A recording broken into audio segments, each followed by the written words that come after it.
Amis, c'est toujours un plaisir que je vienne encore vous parler. Que le Père soit glorifié. Donc, je te dis un grand merci, toi qui prends le temps de me suivre. Donc, avant de commencer, je remets toujours la gloire au Dieu véritable, au Père lui-même, et je dis un double honneur à la personne du Christ de Dieu. Donc, partout où tu es, que Dieu te bénisse, qu'il te sanctifie, corps, âme et esprit. Donc, nous allons parler du phénomène deuxième bureau, troisième bureau, quatrième bureau, et ainsi de suite. Bon, j'ouvre une parenthèse. Je suis pas là pour, c'est pas un tribunal, ok?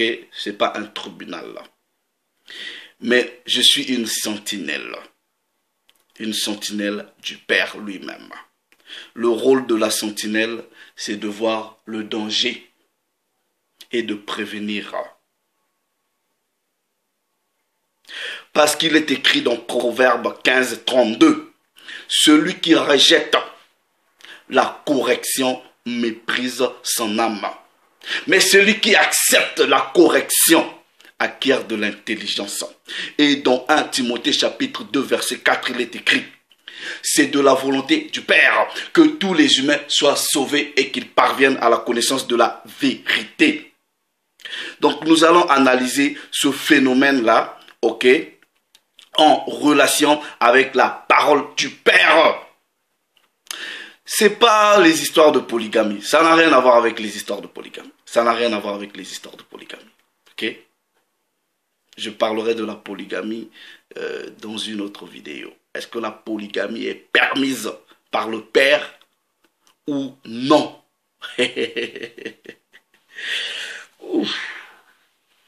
Bon. Nous allons rentrer dans les Écritures. Parce qu'il est écrit dans Jean 3, 11. Nous disons ce que nous savons et nous rendons témoignage de ce que nous avons vu. Vous voyez, dernièrement, l'artiste musicien Papa Wemba est mort. Et il y a plusieurs femmes qui sont sorties maintenant en disant, j'ai eu des enfants avec lui, l'héritage, la première femme ne s'occupe pas de nous, blablabla, le gouvernement, regarde. Et plusieurs femmes sont sorties comme ça. On va essayer de parler de ce phénomène-là. Vous voyez, dans notre société aujourd'hui, les gens font des enfants pour trois raisons principales. Ok? Les gens qui se retrouvent dans des situations de premier bureau, deuxième bureau, là, font des enfants avec des hommes pour trois raisons principales. Et ça, je vais vous le démontrer. Bon, on descend un peu dans la dimension physique. On va essayer de faire de la sociologie ou de la géographie démographique ou anthropologique, on va dire ça comme ça. Bref, ça c'est des termes un peu techniques. Bon, on va essayer de voir la réalité, ok? Sur la surface de la Terre, il y a combien de femmes, combien d'hommes? Donc, en réalité, vous voyez les polygames là, ils disent, oui, mais il y a trop de femmes sur la terre. Je ne parle pas de la polygamie, je ne suis pas là pour encourager des choses comme ça, non. Ok? Je ferai une vidéo précisément sur ça. Bon, si vous dites par exemple, on donne un homme, une femme, il y aura beaucoup de femmes qui vont rester comme ça, hein? qui n'auront pas d'homme. Mais est-ce que c'est cette raison-là qui pousse certaines femmes à aller faire des enfants avec un autre homme, sachant bien que cet homme-là est déjà marié, a déjà des enfants, a déjà une femme à la maison? Je vais ici parler en tant que sentinelle pour prévenir ceux qui ne sont pas encore tombés dans cette abomination-là. Parce qu'un proverbe en lingala dit, il faut interdire à l'enfant d'aller danser à la place du village avant même que la musique commence. Pas quand elle revient. Il faut l'interdire de partir. Ça veut dire quoi? On va prévenir ceux qui ne sont pas encore tombés dans ce piège-là. Vous voyez, quand vous faites une étude sociologique ou anthropologique, ok? Vous voyez les noirs, les femmes noires et les hommes noirs. Sur 10 hommes noirs, femmes noires, vous avez à peu près 7 qui ont eu des enfants avec 2 femmes, 3 femmes, 2 hommes, 3 hommes. Ok? Et ce pourcentage-là est élevé chez les Noirs. C'est très très élevé. Vous pouvez vous renseigner, faites des recherches. Mais posez-vous la question, il se passe quoi? Il se passe quoi? On va aller dans la parole du Père. Bon, vous voyez, la plupart des chrétiens, bon, déjà, vous voyez, dans le christianisme, on ne vous enseigne pas la loi. J'ai été dans le christianisme, je sais de quoi je parle et je rends témoignage de ce que j'ai vu, de ce que j'ai étudié, de ce que j'ai connu. Vous voyez, dans le christianisme, les gens ne connaissent pas la loi. Toutes les années que j'ai passées dans le christianisme, je rends un témoignage personnel. Si dans le christianisme, toutes ces années que j'ai passées dans le christianisme, si on m'avait enseigné la loi et les prophètes, tel que c'est écrit là, il y a des choses dans ma vie que je ne pourrais pas faire. Je dis et je pèse les mots. Dans le christianisme, tout est bien là-bas. Tout est, oui, tu peux faire pour toi, viens demander pardon à Dieu. Dieu va pardonner tout ça là. C'est la grâce, c'est la grâce. Un mensonge, un mensonge. Un mensonge. Oui, c'est la grâce. La grâce que vous avez abusée et mal comprise. Mais non. Imagine un peu toutes ces femmes-là qui sont sorties quand Papa Wemba est mort. Je prends un exemple. Ok? Mais Papa Wemba avait une femme officielle que tout le monde connaissait. Il chante sa femme, tout le monde connaissait. Et voilà, il a sa femme. Mais posez-vous la question maintenant. Dans la conscience de ton être, toi tu es une femme, dans la conscience de ton être, tu rencontres un homme. Tu sais très bien, peu importe le baratin qui viendra te dire, peu importe le baratin qui peut te dire, tu sais très bien que cet homme-là tu n'auras jamais la place de sa première femme. Tu ne seras jamais reconnu comme sa première femme. Bon, il se passe quoi? Est-ce que c'est les fantasmes ou il se passe quoi? Tu sors avec un homme. Tu sais très bien que cet homme-là, quand il est chez toi, là, il est chez toi, tu es consciente que oui, il doit repartir chez lui. Parce qu'il a laissé les enfants à la maison, il a laissé une femme à la maison. À moins que ce soit ceux-là qui viennent, ils montent, non, non, non, non, j'ai pas de femme, ou je sais pas, il y a des gens, voilà, ils font ça. Mais il y en a qui sont bien conscientes. Elles savent que l'homme avec qui je suis en train de coucher là, il faut qu'on fasse vite parce qu'il doit repartir à la maison. Mais vous continuez à faire ça. Et jusqu'à tomber enceinte de l'homme. Bon, il y en a qui vont me dire, ouais, mais il faut 2 personnes pour qu'une femme tombe enceinte. Parce qu'il faut la sémence de l'homme. Oui, je veux bien croire. Mais imaginons un peu. Ok? Soyons sérieux. Soyons sérieux. Je vais aller lire dans les Écritures. Soyons sérieux. Tu rencontres un homme. Parce qu'un homme, quand il est vraiment célibataire, il est célibataire. Ok? Mais tu es consciente. Un homme comme Papa Wemba, il chante sa femme, tout le monde connaît sa femme.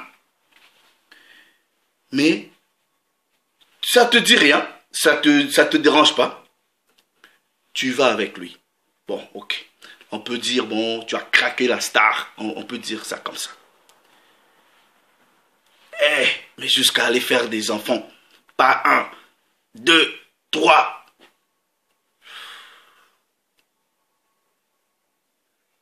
Mais tu sais très bien que cet homme-là, tu ne vas jamais t'honorer devant les parents, devant tout le monde. Tu ne vas jamais faire.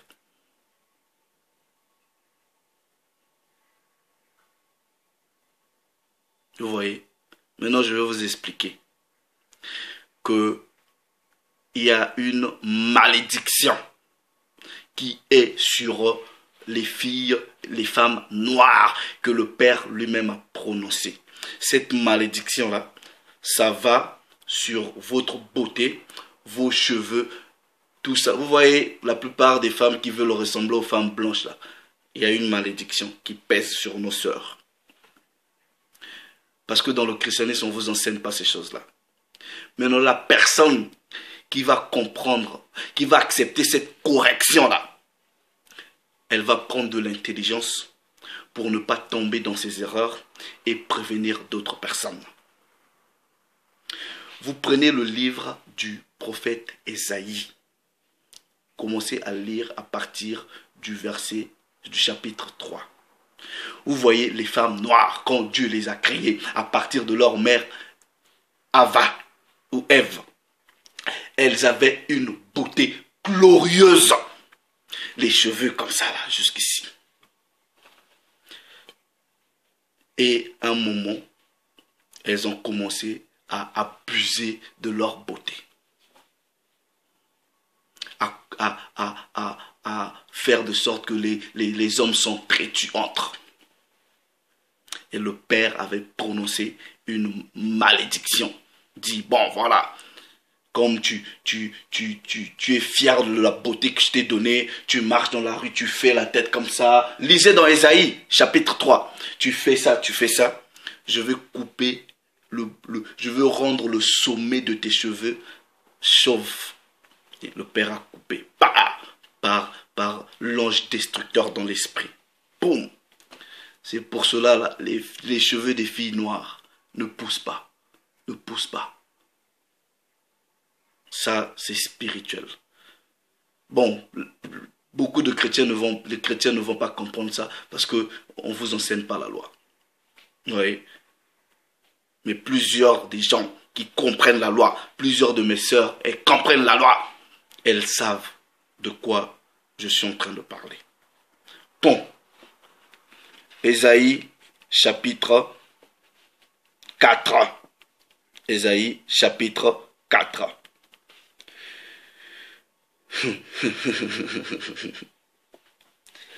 Vous voyez, dans cette réalité-ci, la plupart, surtout en Europe ici, la plupart, même pas en Europe, la plupart des filles noires font des enfants, ok, avec des hommes, sachant que, je ne parle pas de celle-là, voilà, tu étais avec un gars, voilà, tout était bien, vous avez eu des enfants, vous étiez mariés, après, c'est fini. Je ne parle pas de celle-là. La plupart des gens, des femmes noires, font des enfants, premièrement, à cause de l'âge. Ok? À cause de l'âge. Ah, l'âge avancé. Toutes mes copines ont des enfants. Ah, moi, voilà. Vous voyez, il y a l'âge. Après, deuxièmement, c'est la pression. Ok? La pression de la société ou de famille. Je dis, chez les Congolais, on dit, ah, mais toi aussi, il y a une expression, en lingala on dit, elle a bu les bouteilles. Ah, mais la milangia, ça c'est l'expression.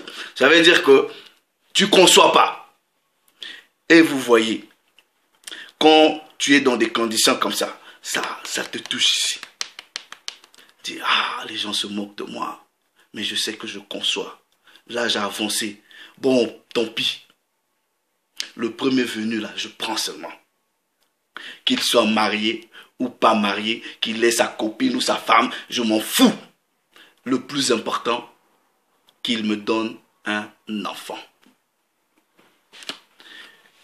Bible du prophète Ésaïe, chapitre 4, il est écrit.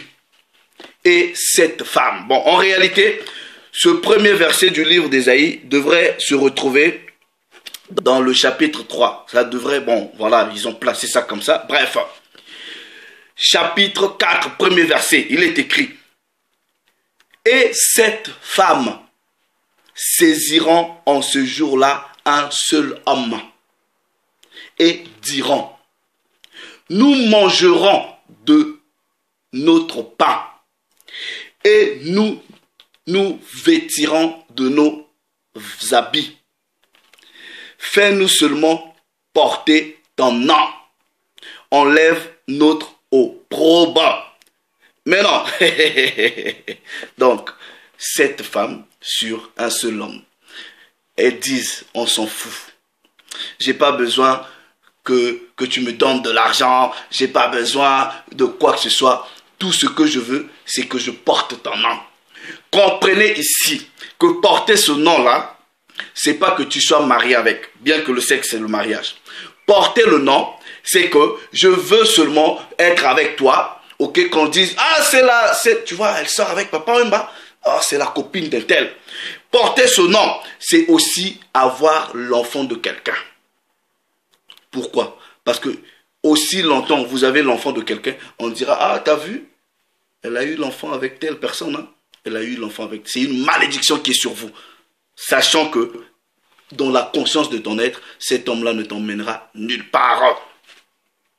Bible de la liturgie, il est écrit, cette femme saisiront un homme ce jour-là et lui diront, nous mangerons de notre pain, nous mettrons nos propres habits, laisse-nous seulement porter ton nom.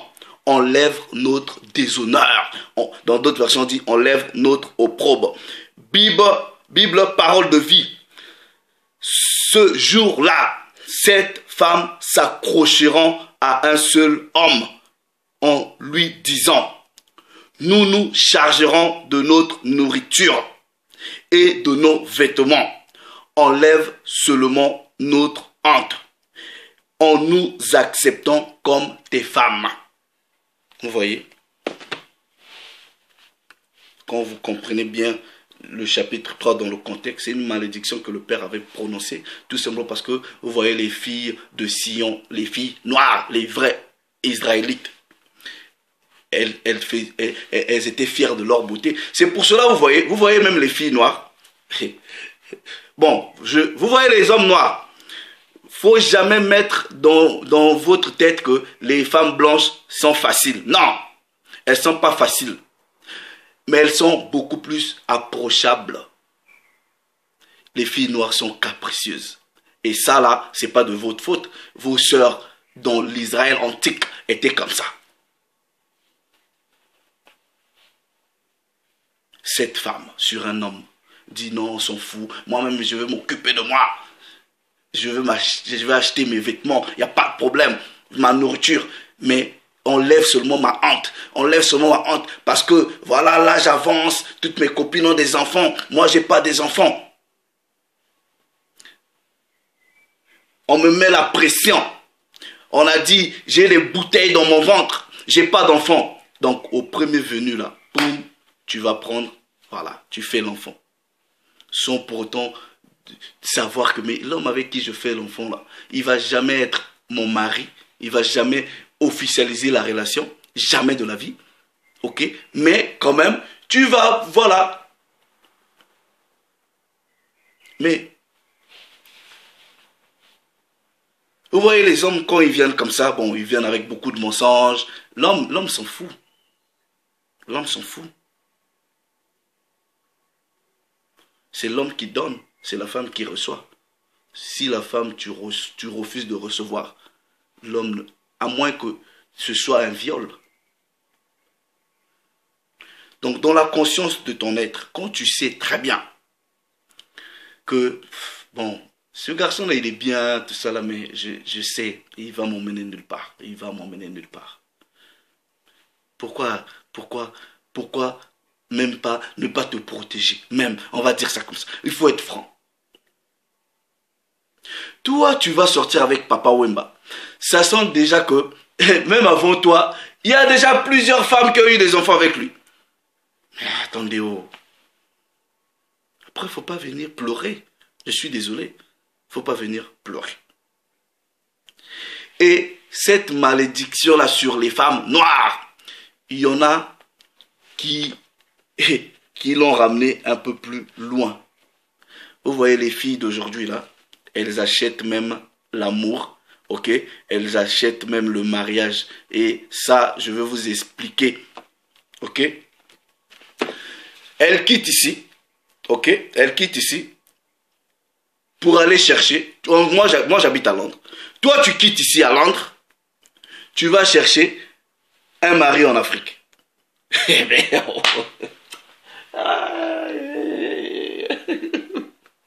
En disant, ouais, les hommes d'Europe sont pas bien. Tu quittes ici, là. Tu payes ton billet, tu vas en Afrique, tu payes le billet à l'homme pour le ramener en Europe. Mais il finira par être un homme d'Europe. Tu n'as rien fait. Il y en a qui quittent ici. Non, moi, les garçons de Londres, non, ils ne m'intéressent pas. Je vais seulement à Paris. Vous voyez, les garçons font... Non, moi, les filles de Londres, non, non, non, non, non, non. Je vais en Allemagne. C'est quoi ça? Bon, je vais parler des femmes. Vous voyez voir, ok? Parce que vous voyez les femmes là qui dépensent leur argent pour aller suivre des mecs. Ok? En fait, elles font quoi? Elles achètent même l'amour. Vous savez que Dieu parle tantôt d'une façon, tantôt d'une autre. Et les hommes ne prennent pas garde. Donc je vous prie de prendre garde ici. Livre du prophète Ézéchiel au chapitre 16, à partir du verset 33, il est écrit. Alors toutes les prostituées, non, à toutes les prostituées, on paye un salaire.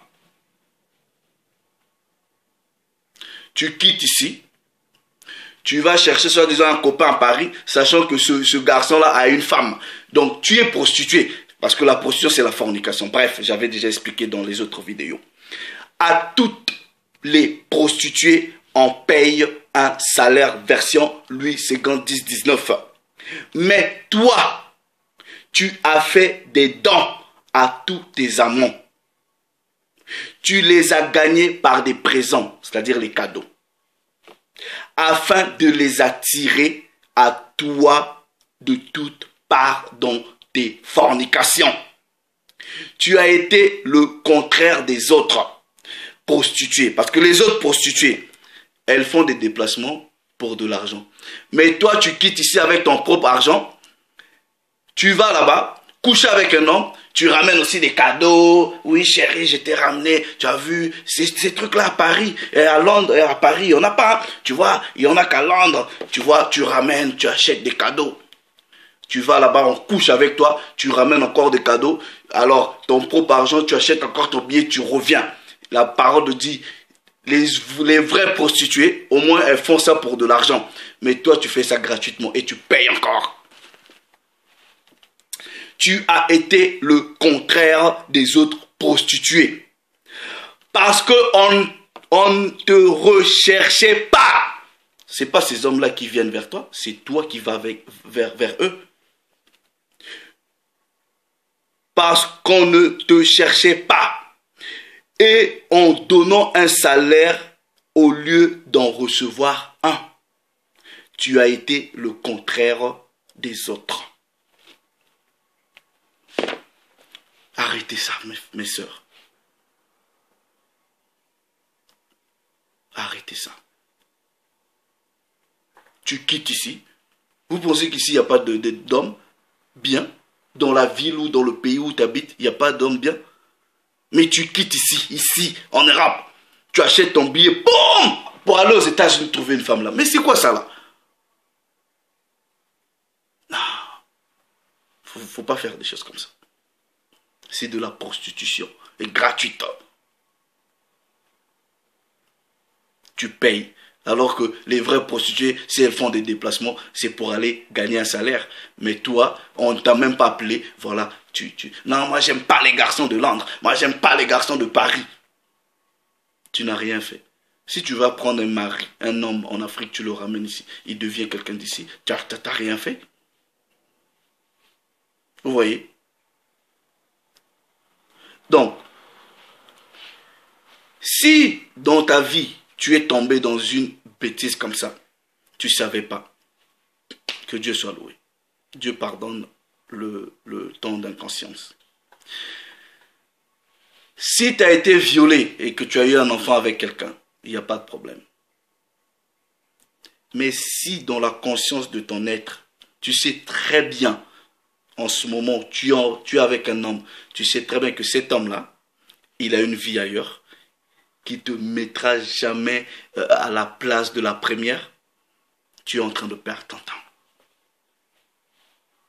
Tu es en train de perdre ton temps. Mais non, je veux faire le rôle de la sentinelle ici. Toi, ma soeur, tu vois l'homme là qui vient te parler, il t'embrouille, tout ça là. Ne te livre pas à lui si tu n'as aucune garantie. Mais je sais qu'il y a aussi plusieurs hommes qui ont joué des sales tours à des femmes, qui ont bien joué leur jeu en faisant croire que, voilà, ils n'ont pas d'histoire, il n'y a rien. Vous livrez à un homme comme ça, dans demain matin, voilà. Oh, mais lui, il a des enfants, il est marié à Londres. On a vu des choses comme ça. Tout ça là, c'est pour dire quoi? Vous voyez, il faut faire très, très attention. Il faut faire très, très attention. Cette femme saisiront un seul homme. Et elles diront, nous allons acheter nos propres vêtements. Nous allons acheter notre propre nourriture. Mais nous voulons juste porter ton nom. Parce que la société se moque de nous. La famille nous met la pression. Ne va jamais devenir deuxième bureau d'un homme. Juste parce que, soi-disant, la famille te met la pression, l'âge a avancé, voilà. Il ne faut pas être désespéré à cet âge-là. Toi, ma soeur, qui croit au Père, je dis et je pèse les mots. Mais vous dans votre Bible, on vous dit les Sarah là, ont eu des enfants âgés. Pourquoi tu ne crois pas? Hein? Je regarde par là, je dis, ah, bientôt la ménopause. Si tu crois en Dieu, il est capable de faire des miracles, même en âge avancé. J'ai vu même un article, une femme de 70 ans, elle a eu un enfant. Elle a fait comment? La magie? Non. Ne va pas vouloir faire un enfant parce que, voilà, tes amis ont des enfants, ça te fait mal au cœur. Parce que, vous voyez, le grand tort des choses, c'est la famille. C'est le père, la mère et le fils qui représentent les enfants.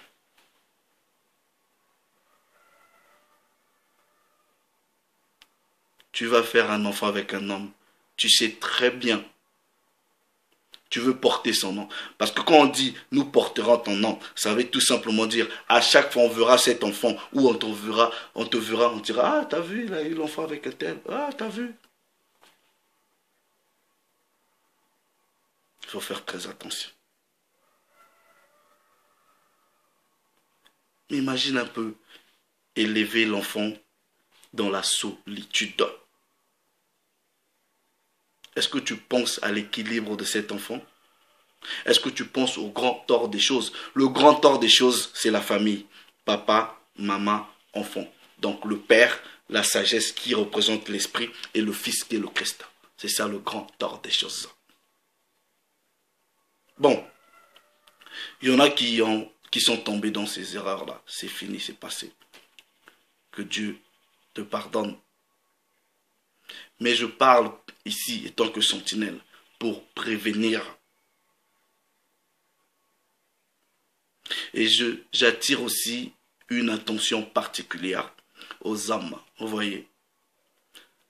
C'est quoi ça? Si tu sais très bien que avec cette fille-là, tu l'emmèneras nulle part. Vous pouvez faire vos bêtises parce que je n'ai pas le droit de vous interdire quoi que ce soit. Mais il faut faire attention. Pour le cas de Papa Wemba, vous voyez, vous voulez que la femme de Papa Wemba fasse quoi? Elle va faire quoi? Elle va faire quoi? Vous avez craqué une star, musicien, beau gosse, il s'habille bien, Papa Wemba quand même. Je m'en fous d'Amazon, je veux seulement porter le nom de Papa Wemba. Tu viens, voilà, tu te fais un enfant, 1, 2, 3, on ne te reconnaît même pas. Et aujourd'hui il est mort, tu viens, tu pleures pourquoi? Mais tu aurais pu faire un autre choix, d'avoir un homme à toi. Aujourd'hui tu n'allais pas pleurer. Cette femme pour un homme. 7. Mais moi, personnellement, je crois que le Père a pour chacun de nous une femme et un homme. Oui, je le crois sincèrement. Si tu crois au Père véritable, il fera tout. Bon, il y a des gens qui, dans leur état d'inconscience, ont connu ces choses-là. Tu as eu un enfant avec un homme, il n'est pas avec toi. Ne refais plus ce choix-là pour le prochain qui va venir. Le Père s'est encore glorifié. Je porte aucun jugement, mais je me suis mis en brèche comme une sentinelle et je crie que le Père soit glorifié.